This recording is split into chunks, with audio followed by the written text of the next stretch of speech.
우리는 마태복음 13장을 통하여서 예수님의 가족 시리즈를 지금 살펴보고 있습니다. 첫 번째는 우리 감추인 보화와 진주 비유를 통해서 예수 그리스도를 발견한 우리의 마음속에, 우리의 삶 속에 품고 살아가는 우리가 최고의 값을 가진 진주 같은 인생이다 라고 이렇게 배웠습니다.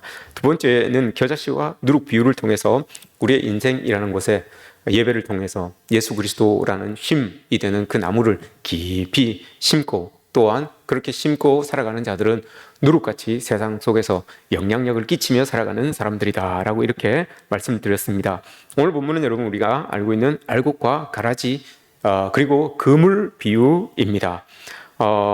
이 비유를 통해서 우리 예수님의 가족들의 삶의 태도는 어떤 것인지를 우리가 한번 배워보았으면 좋겠습니다. 여러분, 우리가 인생을 살아가다 보면 우리 인생에서 유익한 것이 있습니다. 또 있어도 그만 없어도 그만인 무익한 것도 또 있습니다. 또한 없어야 되는 것인데 있어지는 그런 해로운 것들도 또 있습니다. 유익한 것이 어떤 것이고 무익한 것이 어떤 것이고 해로운 것이 어떤 것인지 우리가 잘 구분하면 좋겠는데 이것을 구분한다는 게 여러분 쉬운 일이 아닙니다. 때로는 잘못 판단해서 유익한 것을 버리기도 하고 때로는 해로운 것을 취하기도 합니다. 이런 일들에 있어서 참 사도 바울처럼 일체의 비결을 우리가 참 안다면 얼마나 좋겠습니까? 마태 공동체, 오늘 우리가 읽고 있는 이 마태 공동체는 이런 지혜가 있었습니다. 분별할 수 있는 지혜가 있었습니다. 물론 그 지혜는 하나님의 말씀을 통해서 나온 것이라는 것을 우리는 알고 있죠. 오늘 비유를 통해서 우리도 그런 지혜를 얻었으면 좋겠습니다. 예수님은 비유를 들으실 때에 그 소재로, 비유의 소재로 이스라엘 백성들의 어떤 삶의 자리에서 가까이 접할 수 있는 것들을 가지고 비유를 하시죠. 동물들, 가축들, 어떤 식물들, 도구들, 이런 것들, 이스라엘 백성들의 삶 속에서 접할 수 있는 것들을 가지고 이 비유의 대상물로 이렇게 삼습니다. 왜냐하면 하나님의 말씀을, 예수님의 말씀을 잊고 있다가도 그 비유해 주었던 어떤 도구들, 어떤 가축들을 딱 대할 때 예수님께서 이걸 가지고 이렇게 말씀하셨지, 예수님이 이걸 가지고 이렇게 비유하셨지 하면서 그 말씀을 기억해낼 수 있기 때문에 그런 거예요. 그래서 비유라고 하는 이 형태는 예수님의 말씀을 아주 기억하기 좋게 또 길게 마음속에 간직할 수 있도록 만드는 그런 어떤 장치와도 같은 것입니다.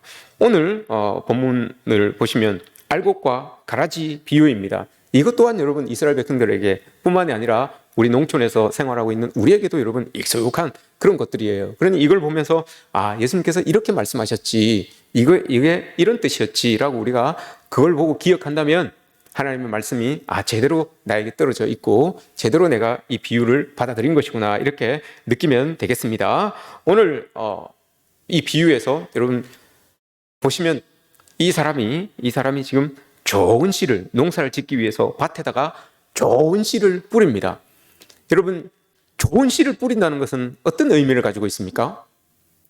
좋은 씨를 뿌려요. 그러면 그 안에는 좋은 것들로 많이 거두고자 하는 그런 기대가 있는 것 아닙니까? 그죠? 그러니까 좋은 씨를 뿌리는 거 아닙니까? 좋은 씨를 뿌려야지만 좋은 것들이 나에게 거두어지겠구나라고 하는 이런 기대를 가지고 뿌린단 말입니다. 그런데 누군가가 그 밭에다가 가라지의 씨를 뿌리고 가서 곡식이 자라는 과정 속에서 이렇게 보니까 가라지도 함께 자라고 있는 것을 이렇게 발견하게 됩니다. 이 가라지는 밀과, 오늘 본문에서 밀과 흡사해서 이게 자라는 동안에는 잘 모르잖아요. 근데 다 자라고 나면 결실할 때쯤 되면 이게 이제 드러나는 거죠. 알곡의 형태가 다르기 때문에 오늘 본문에서 나오는 이 가라지는 일명 독보리라고 합니다. 독보리라고 해서 이게 섞여 들어가서 밥을 짓게 되면 이게 쓴맛을 낸다고 합니다. 같이 밀과 이렇게 섞여서 밥이 이렇게 지어지면 밥 전체에 쓴맛이 이렇게 난다고 해요. 그리고 좀 더 먹게 되면 식중독을 일으킬 수 있는 그런 독성을 가지고 있는 이게 이 가라지다라고 이렇게 이야기를 합니다. 그래서 이스라엘 농부들은 이 가라지를 여러분 다 키우죠. 다 키워서 나중에 이제 추수할 때, 낫을 댈 때 먼저 가라지를 다 잘라서 단으로 묶어서 불로 태워 버린다고 합니다.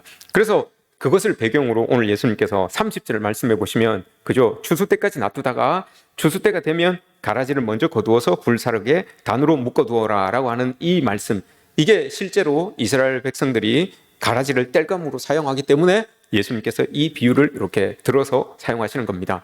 어찌되었든지 간에 밭에서 일하던 일꾼들이 그 가라지가 이제 보이기 시작하니까, 가라지가 보이니까 주인에게 말합니다. 우리가 저 가라지를 뽑아버려야 되지 않겠습니까? 다 제거해야 되지 않겠습니까? 저희가 봤을 때 가라지 뽑아야 될 것 같습니다 라고 이렇게 말하잖아요. 근데 오늘 주인이 뭐라고 이야기를 합니까? 그냥 놔둬라 라고 이렇게 이야기를 해요. 왜냐? 벌써 시점의 차이가, 시선의 차이가 있는 거예요. 주인은 가라지가 물론 보이지만 겉으로 드러나게 밀과 가라지의 형태가 다르기 때문에 눈으로 딱 들어오잖아요. 근데 이걸 봐요. 종들도 이걸 봤잖아요. 그래서 다르기 때문에 이거 뽑아야 되겠습니다라고 말씀한 거예요. 그런데 주인은 그냥 두세요라고 합니다. 왜냐? 주인은 여러분 이 종들이 보지 못했던 것, 이걸 보고 있는 거죠. 왜냐? 이게 여러분 뿌리가 엉켜져 있어요. 뿌리가 엉켜져 있기 때문에 가라지를 뽑아버리면, 가지를 꺾어버리면 알곡이 다칠 수 있기 때문에 그냥 둬라라고 이렇게 말씀하는 거잖아요. 그래서 나중에 추수 때 다 익으면 먼저 가라지를 잘라내면 되니까 그냥 놔둬라라고 이렇게 말합니다. 주인에게 있어서 여러분 중요한 것은 수확량이 아니에요. 밀을 향한 그 안전, 밀 한 포기에 대한 안전, 이게 더 주인의 마음에는 더 신경이 쓰이는 거예요. 수확량, 이걸 제거를 해내면 좀 더 수확량이 많아지겠지. 이게 중요한 게 아니라 내 알곡이 다치면 안 되니까, 내 알곡이 뽑히면 안 되니까 그냥 놔둬라라고 이렇게 말씀하는 거예요. 예수님의 마음은 여러분 이런 거예요. 우리를 향하여서 막 수확이 좋고 이런 것도 괜찮겠죠. 그러나 우리가 안전하게 더 하나님 안에서 평안하게 하나님의 사람으로서 살아가는 것, 여기에 여러분 하나님은 더 관심이 많다는 것, 이걸 꼭 기억하셔야 됩니다. 누가복음 5장에 보시면 여러분 예수님께서 이제 승천하실 때가 되셔서 예루살렘으로 내려가시려고 합니다. 예루살렘으로 내려가시려고 할 때 어쩔 수 없이 사마리아를 이렇게 통과하려고 해요. 사마리아를 통과해서 예루살렘으로 가면 가까웠기 때문에요. 근데 사마리아 사람들이 이쪽으로 오지 마십시오. 이쪽은 통과하지 못합니다 라고 이렇게 이야기를 해요. 그때 제자들이 뭐라고 합니까? 우리 스승한테 그럽니다. 예수님, 우리가 저 사마리아 사람들을 향하여서 하늘에서 불을 내려서 다 제하여 버릴까요? 라고 이렇게 이야기를 해요. 자기들을 받아들이지 않고 반대하니까 그 자기들의 입장에서 봤을 때 저 사람들은 가라지같이 보였겠죠. 다 불살라 버릴까요? 라고 이렇게 말합니다. 그때 예수님께서 뭐라고 합니까? 아니다, 놔둬다. 도리어 예수님께서 그 제자들을 꾸짖어요. 왜 예수님께서 제자들을 꾸짖었겠습니까, 여러분? 예수님의 눈에는 여러분 사마리아 그 안에 알곡 같은 사람들, 예수님의 사람으로 거듭날 사람들이 분명히 있을 것이라는 그런 확신이 여러분 있어요. 그래서 그냥 놔둬라, 안전. 여러분 밀 한 알에 안전을 예수님께서는 생각하고 계신 것이죠. 그래서 제자들을 꾸짖으신 거예요. 야, 너희들이 그렇게 너희들을 반대한다고 해서 그렇게 생명을 경히 여기면 되겠냐. 저 중에서도 분명 하나님 믿고 하나님 사람으로 나올 사람들이 있을 텐데, 이 말이 기록되지는 않지만 여러분 그 어감에서 우리 느낄 수 있는 거잖아요. 예수님은 한 생명을 이렇게 소중하게 여기시는 사람이다라는 것을 우리는 기억해야 됩니다. 이렇게 여러분 가라지 비유는 우리가 살아가는 현실의 모습에서 참 잘 보여주는, 우리 현실의 모습을 잘 보여주는 비유예요.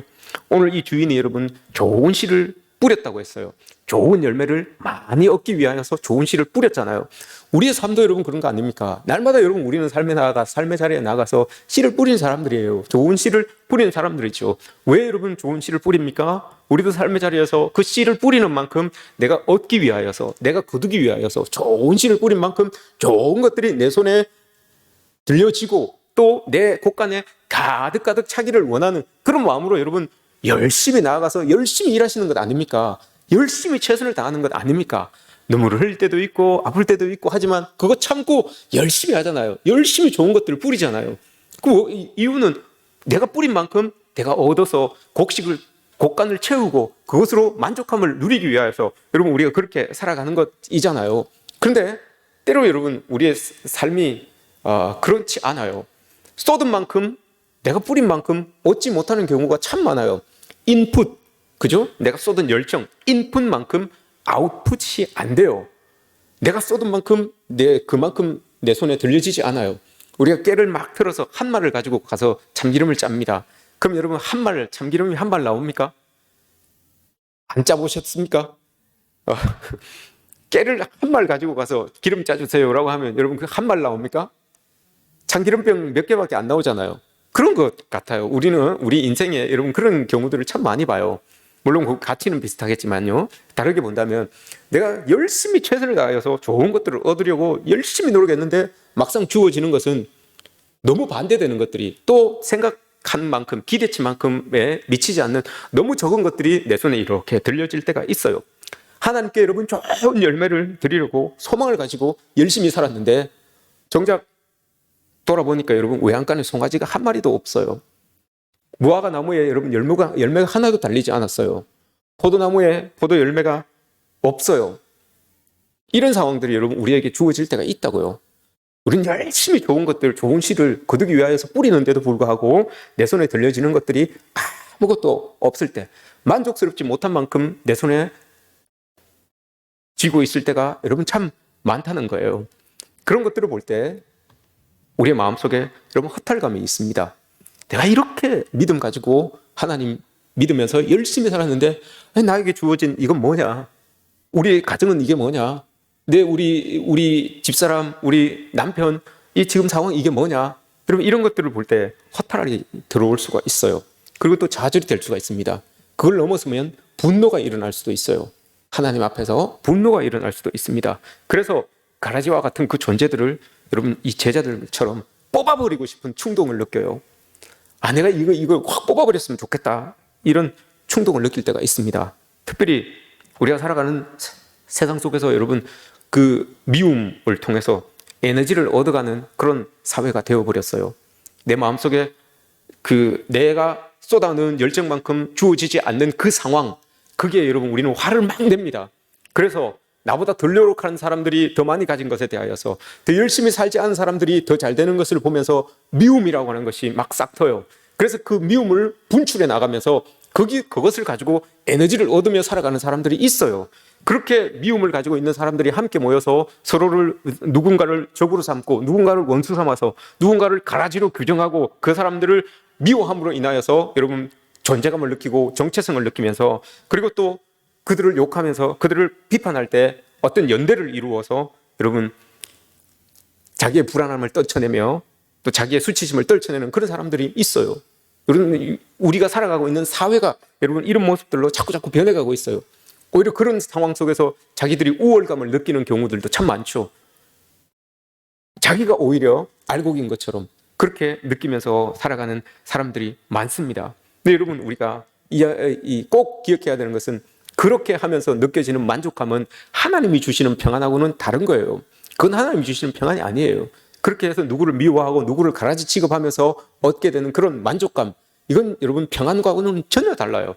그렇게 잠자리에 누우면 여러분 그 만족감은 어딘가 다 사라져버리고 없어요. 또 불안하고 불만이 삼켜나게 되는 거죠. 그리고 오늘 본문을 여러분 잘 보세요. 오늘 우리가 읽은 말씀을 보시면 28절 말씀을 보시면 여러분 그 사람들이 그 가라지 같은 그 사람들이 우리의 원수가 아니에요, 여러분. 그죠?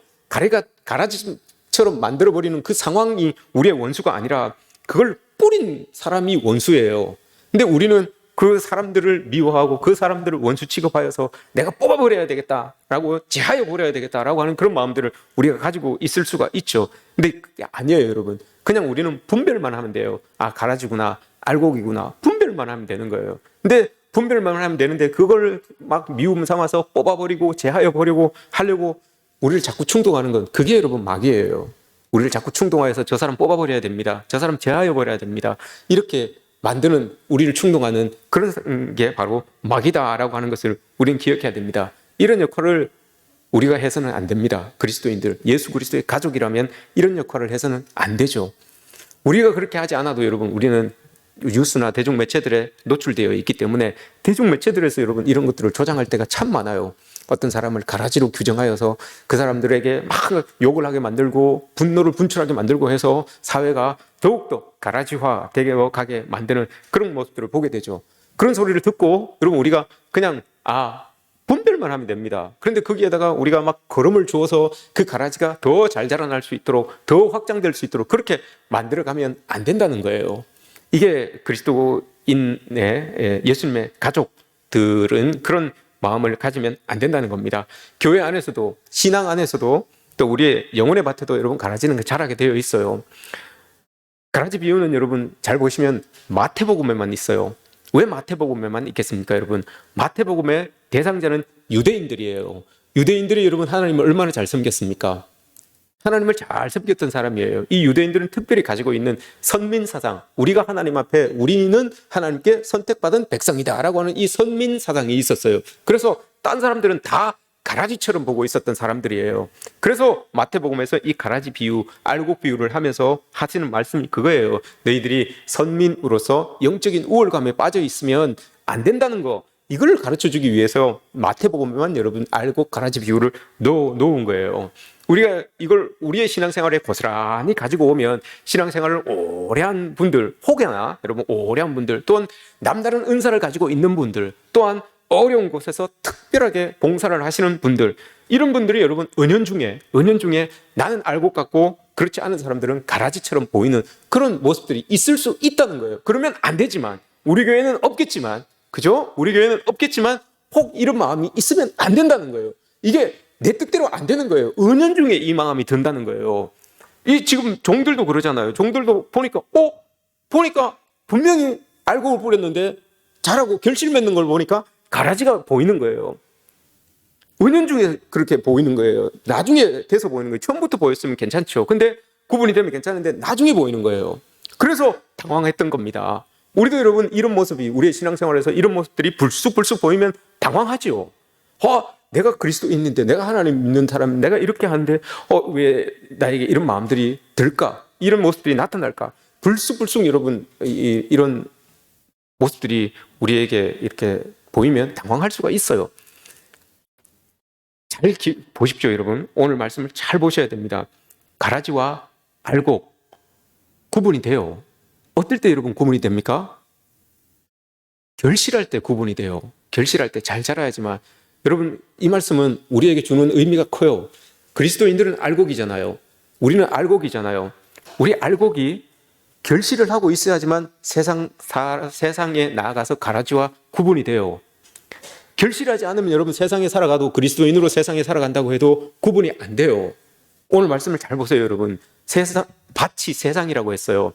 그 밭에서 결실이 되니까 알곡과 가라지가 구분이 되는 것이지, 만약에 알곡이 여러분 알곡답지 못한 결실을 하지 않으면, 열매를 잘 맺지 않으면 가라지하고 구분이 안 돼요. 이걸 여러분 우리가 깨달아야 된다는 겁니다. 그리스도인들이, 하나님의 백성들이 신앙생활은 잘 하는데 밖에 나가서 어떤 그리스도인다움이 없으면 구분되지 않잖아요. 저 사람이 교회 다니는 사람인지 하나님 믿는 사람인지 안 되잖아요. 그걸 우리가 봐야 된다는 겁니다. 여러분, 제 눈에는 여러분 어떤 분이 알곡처럼 보이겠습니까? 제 눈에는, 저 목사의 눈으로 봤을 때, 여러분들을 이렇게 봤을 때 어떤 사람이 여러분 알곡처럼 보이겠습니까? 제가 여러분들을 이렇게 봤을 때, 저분은 가라지 같고, 저분은 찌꺼기 같고, 저분은 이렇게, 여러분 목사의 눈은 어떨 때 여러분 목사의 눈에 누가 알곡처럼 보이겠습니까? 목사의 눈에는 여러분 다 알곡처럼 보이죠. 그런데 다 알곡처럼 보이지만 단계가 있어요. 저 사람은 추수를 앞둔 알곡이구나. 그죠? 그렇게 보일 때가 있고, 저 사람은 알곡인데 이제 막 햇빛을 받으면서 연걸어가고 있는 알곡이구나. 이렇게 보이는 거예요. 저 사람도 분명히 알곡인데 이제 갓 달려서 이제 속이 꽉꽉 차가고 있는 알곡이구나. 이렇게 보이는 거예요. 저 사람은 가라지구나. 이렇게 보이는 게 아니라 다 알곡인데 단계가 이렇게 보이는 거죠. 추수를 기다리는 사람인지, 이제 갓 알이 들어차기 시작한 사람인지, 탱글탱글하게 익어가고 있는 알곡인지, 그렇게 보여진다는 겁니다.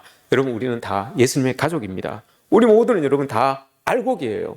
그러나 그 알곡의 지금 존재 형태가 조금씩 달라요. 가라지는 없어요. 여러분, 뽑으려고 하지 마세요. 가라지 뽑으려고 하다가 옆 사람 뽑힐 수가 있어요. 예수님은 그게 중요한 게 아니라 그러잖아요. 가라지 그냥 놔두래요. 그냥 두랍니다.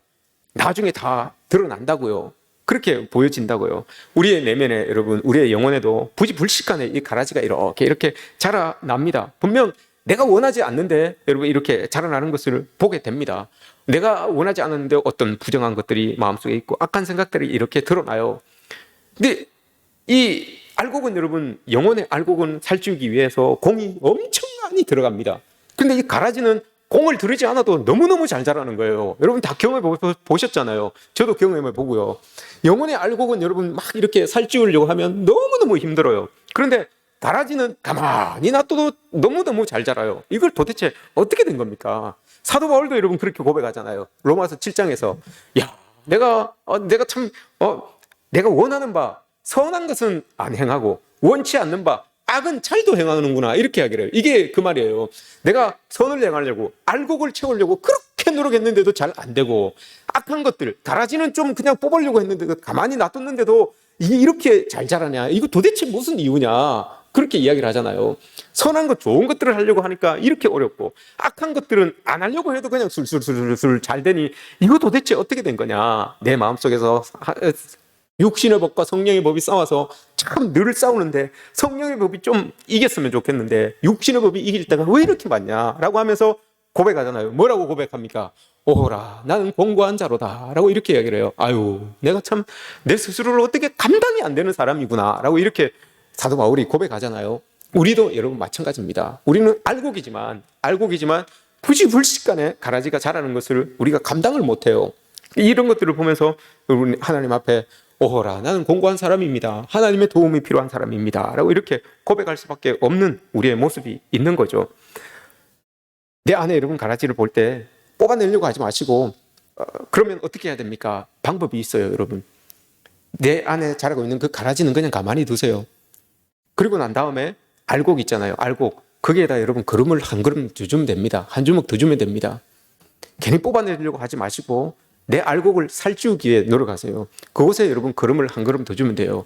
한 번 더 기도하고, 한 번 더 말씀 보고, 한 번 더 묵상하고, 이렇게 하면 여러분 가라지의 기운이 약해질 수밖에 없어요. 괜히 뽑으려고 하지 마시고 그냥 잘 자라고 있는 내 알곡에다가 여러분 걸음을 조금 더 주시면 됩니다. 그게 예수님께서 우리에게 원하시는 모습이에요. 그래서 30절 말씀에서 그러잖아요. 때가 되면 정리할 것이고 정리할 사람을 내가 보낼 것이니까 가만히 놔두라 라고 이렇게 이야기를 합니다. 분별만 하시면 됩니다. 어떤 게 가라지고 어떤 게 알곡인지 그것만 분별하여서 내 알곡에다가 영양분을 좀 더 주면 됩니다.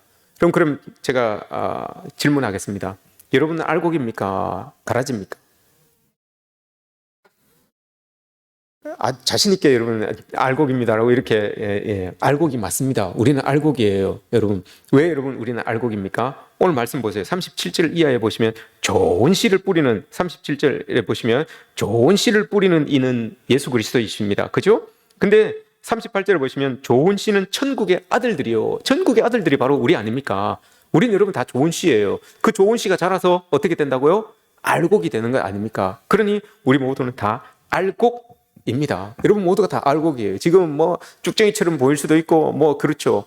가라지처럼 보이기도 하고 뭐 저 사람이 알곡일까 이렇게 생각할 수도 있어요. 근데 오늘 예수님께서 여러분 말씀하시잖아요. 우린 다 알곡이다. 천국의 곳간에, 하나님의 곳간에 다 채워질 그런 알곡이다라고 이렇게 지금 말씀해 주고 있어요. 여러분 다 알곡입니다.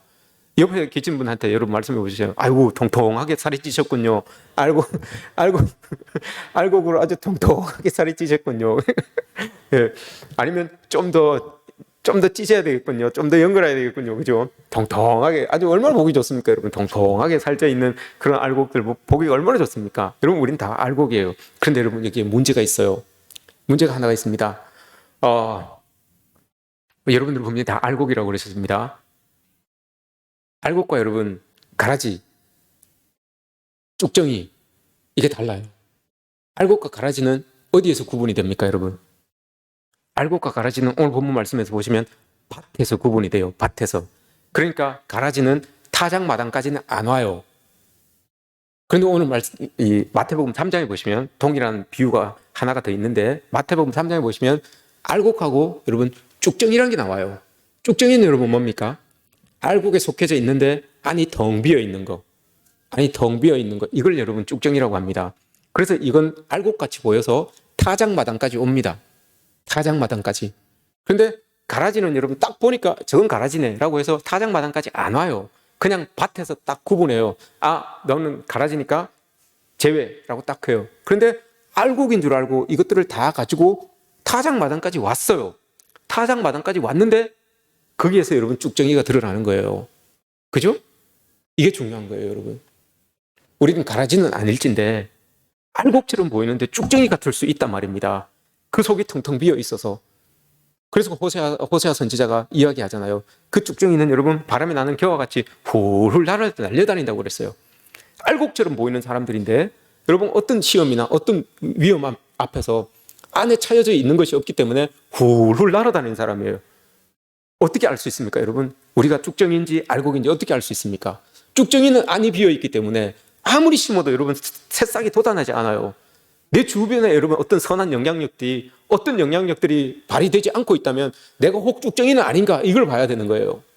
오늘 본문 말씀에서 가라지를 이야기하고 있지만 우리는 마태복음 3장과 연결시켜서 내가 혹 쭉정이는 아닌지 이걸 봐야 되는 거예요. 알곡이라고 이야기하고 타장 마당까지 들어왔는데 그 마당에서 보니까 내가 쭉정이인 거예요. 어떤 영향력도 없이 어떤 생명력도 없는 그런 삶을 살아가는 내가 아닌가 이걸 봐야 되는 거죠. 마태복음 3장에서 여러분 예수님께서 쭉정이를 이야기할 때 알곡과 쭉정이를 이야기할 때 그 대상으로 삼은 사람들이 있어요. 바리새인과 사두개인들이에요. 바리새인과 사두개인들이 여러분 얼마나 하나님을 잘 섬겼습니까? 얼마나 율법을 잘 섬기고 살았던 사람들입니까? 그런데 그 사람들을 향하여서 너희들의 신앙 생활이 너희들의 하나님 섬김이 혹 쭉정이 같은 신앙생활은 아닌지 살펴보십시오 라는 의미에서 여러분 쭉정이를 이야기한 거예요. 다른 사람들은 자기가 보기에는 알곡같이 보이고 그렇게 열심히 하는데 다 알곡처럼 그렇게 알고 그렇게 생활하는데 혹 그 알곡에 텅텅 비어있는 쭉정이는 아닌지 여러분 한번 보십시오 라고 이렇게 이야기를 하는 겁니다. 여러분 우리는 예수님께서 좋은 씨로 뿌려주신 알곡입니다. 다 알곡이에요. 어떤 분들은 지금 막 연걸어가고 있는 알곡일 수도 있고 어떤 분들은 추수를 기다리는 분일 수도 있고 어떤 분들은 이제 막 갓 열매가 달려서 막 이제 살찌워지는 그런 알곡일 수도 있어요. 근데 여러분 기억하십시오. 그 알곡일지라도 알곡이 여러분 연걸어서 곳간에 쌓이기까지 그 알곡이 여러분 뜨거운 햇빛도 받아야 되는 거예요. 또 비바람도 여러분 다 견뎌내야 되는 거예요. 새들이 와서 여러분 쪼아먹을 수도 있어요. 이런 가뭄도 있을 수 있어요. 해충들도 있을 수 있어요. 그러나 여러분 알곡이 되기 위해서는 이 모든 것들을 다 이겨낼 수 있어요. 하나님이 좋은 씨로 심어주셨기 때문에 분명히 우리는 그 농부이신 하나님께서 우리를 보호해 주세요. 그러면 여러분 어떤 가뭄이 어떤 해충이 와도 여러분 우리는 잘 자라서 알곡으로 하나님의 곳간에 다 들여질 수 있는 존재들이라는 것을 여러분 꼭 기억하십시오. 우리 모두가 다 예수님의 가족인 우리 모두가 다 그런 존재들이라는 거예요. 여러분들이 다 그 예수님의 곳간 안에 다 들여지게 될 그런 알곡이다는 것을 꼭 기억하십시오. 가라지를 뽑으려고 노력하지 마시고 알곡에다가 여러분 좀 더 좋은 걸음을 주시려고 그렇게 노력을 하시면 됩니다. 그런데 오늘 이제 47절 48절 말씀 보시면 그물 비유가 나와요. 이것도 비슷한 비유인데 조금 달라요. 뭐가 좀 다르냐? 그물도 여러분 마찬가지예요. 우리의 삶의 자리에서 우리도 여러분 좋은 씨를 뿌리는 것처럼 그물을 치잖아요. 우리의 삶의 자리에서 그물을 쳐요. 어부가 여러분 그물을 치는 이유가 뭡니까? 어부가 그물을 치는 이유가 그렇죠. 고기 잡으려고 그러는 거예요. 고기 잡으려고 그물을 칩니다. 그리고 오늘 본문에서 그물을 치고 끌어올리잖아요. 끌어올렸는데 그 안에 여러분 뭐가 있습니까? 여러분 하루 종일 여러분들이 밖에 나가서 일들을 하잖아요. 그래서 하루가 맞춰지고 일주일이 맞춰지고 한 달이 맞춰지면 그 그물 안에 걸려져 있는 것들을 수확하잖아요. 그 수확을 쫙 끌어올립니다. 오늘 어부가 그물을 쫙 끌어올렸어요. 그거 보니까 어떤 게 들어있습니까? 고기가 들어있죠. 그물이니까 고기가 들어있겠죠. 그런데 고기만 들어있습니까? 고기 중에도 내가 원하는 좋은 고기만 들어있습니까? 아니에요. 고기도 내가 원하는 고기가 들어있을 수도 있지만 그 안에 여러분 고기 아닌 딴 것도 있어요. 오늘 본문에서 보시면 여러분 좋은 것이 있다 그랬죠. 그죠? 좋은 것은 있으면 그거 빼가지고 고기니까 좋아서 좋은 그릇에 다 담으면 되고 근데 보니까 나쁜 것, 못된 것도 있다고 했어요. 못된 것도. 그죠? 그물을 내렸는데 못된 것들도 있어요. 그럼 그걸 어떻게 하라고요? 버리면 되는 거예요. 그거는 그냥 버리면 되는 거예요. 우리 삶의 자리에서도 여러분 좋은 것을 내리려고 이렇게 얻으려고 내렸는데 그물에 엉뚱한 것들이 걸려올 수 있어요. 나쁜 것들, 마음 상하게 하는 것들, 심란하게 하는 것들 이런 것들이 있어요. 욕하게 만드는 상황들 이런 것들을 어떻게 하면 된다고요? 걸러내면 돼요. 버리면 돼요. 괜히 그걸 좋은 그릇에 담아가지고 여러분 묵상하지 말고요. 그거 가지고 아니에요. 그거는 버리면 돼요. 오늘 예수님께서 깔끔하게 이야기하시잖아요. 좋은 건 담고 나쁜 건 버리면 되는 거예요. 근데 그걸 주재할 사람은 없잖아요, 여러분. 고기 내렸는데 고기가 좋은 게 막 이만한 게, 제가 지난주에 고기를 선물 받았는데 맛있더라고요. 옥돔을 선물 받았는데 맛있더라고요. 그런 좋은 걸 여러분 담아 두셨다가 저를 주시면 돼요. 좋은 그릇에 담아 두셨다가 나쁜 건 버리면 돼요. 나쁜 건 버리면 돼요. 쓰레기 같은 거 막 담겨져 있을 거 아닙니까? 그런 걸 걸어오면 그냥 버리면 되는 거예요. 깔끔하게. 괜히 그걸 가지고 여러분 전전긍긍할 필요가 없어요. 다 오늘 우리의 하루의 삶이 그런 거예요, 여러분. 하루 살다 보면 뭐 이런 것도 걸리고 저런 것도 걸리고 해요. 좋은 것들이 걸렸으면 여러분 그거 잘 보관하고 마음속에 묵상하시면 되는 거고요. 나쁜 것들이 걸려 있으면 그거 다 제거해내면 되는 거예요. 그냥 버리면 되는 거예요. 이거 이렇게 간단하게 오늘 예수님께서 말씀해 주시지 않습니까? 그러면 여러분 좋은 것들을 많이 그릇에 담을 수 있는 그런 노력을 해야 되는 거예요. 좋은 것들을 보고 좋은 것들을 느끼고 좋은 것들을 들으면 우리의 심성이 여러분 좋게 만들어져요. 근데 악한 것들을 보고 좋지 않은 것들을 보고 좋지 않은 소리를 듣고 하면 우리의 얼굴이 여러분 그렇게 변해요. 제가 얼마나 좋은 소리를 많이 들었으면 얼굴이 이렇게 좋게 생겼겠습니까? 나쁜 것들을 많이 대하고 나쁜 것들을 많이 보고 접하고 하면 얼굴이 여러분 그렇게 된다니까요. 부인하지 못해요, 여러분. 여러분들도 오늘 댁에 가셔서 거울을 이렇게 보면서 여러분 한번 스스로를 한번 돌아보십시오. 내가 좋은 소식을 많이 듣는지 나쁜 것들을 많이 대하는지 보세요, 그러면. 그러면서 얼굴을 한번 이렇게 한 번씩 쓰다듬어 주십시오. 그렇게 된다고요. 오늘 여러분 우리는 다 예수님의 가족들이에요. 먼저 여러분 누구를 가라지라고 취급하고 누군 가라지라고 여러분 이렇게 확정하여서 그 사람을 뽑아버리려고 생각하지 마시고 먼저 해야 될 게 있어요. 내 그물에 걸리는 나쁜 것들을 먼저 버리십시오. 내 그물에 걸리는 나쁜 것들을 여러분 좋지 않은 것들을 먼저 다 제거해 버리시고 다 버리시고 가라지처럼 보이는 사람들은 그냥 두세요. 그냥 두시면 다 나중에 자라서 하나님께서 알아서 정리해 주신다고 하시잖아요. 괜히 그거 뽑으려고 하다가 내가 상처받고 또 옆 사람 상처 주고 하지 마시고 그냥 그런 사람들은 가만히 그런 어떤 부분들이 있다면 가만히 두시고 내 알곡에다가 거름을 더 많이 주시고 그 가라지는 그냥 가만히 두시고요. 내 삶에 있어서 그물에 걸리는 나쁜 것들은 다 제거해 보시는, 다 제거해내면 그렇게 우리는 하나님의 가족으로, 예수님의 가족으로 잘 지낼 수 있게 될 겁니다.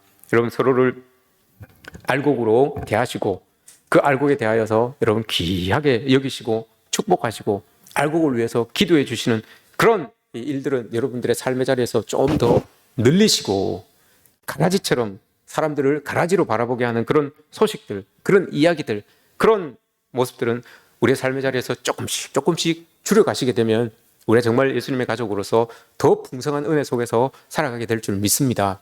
여러분 모두가 여러분 이제 옆 사람 보고 이제 축복합시다. 당신의 알곡입니다. 당신의 알곡입니다. 예. 살찌웁시다. 알곡으로 살찌웁시다. 당신의 알곡입니다. 여러분 모두가 알곡입니다. 다 알곡 되셔서 여러분 추수 때에 정말 하나님의 곳간에 가득가득 채워지는 그런 은혜가 있기를 주님의 이름으로 축복합니다.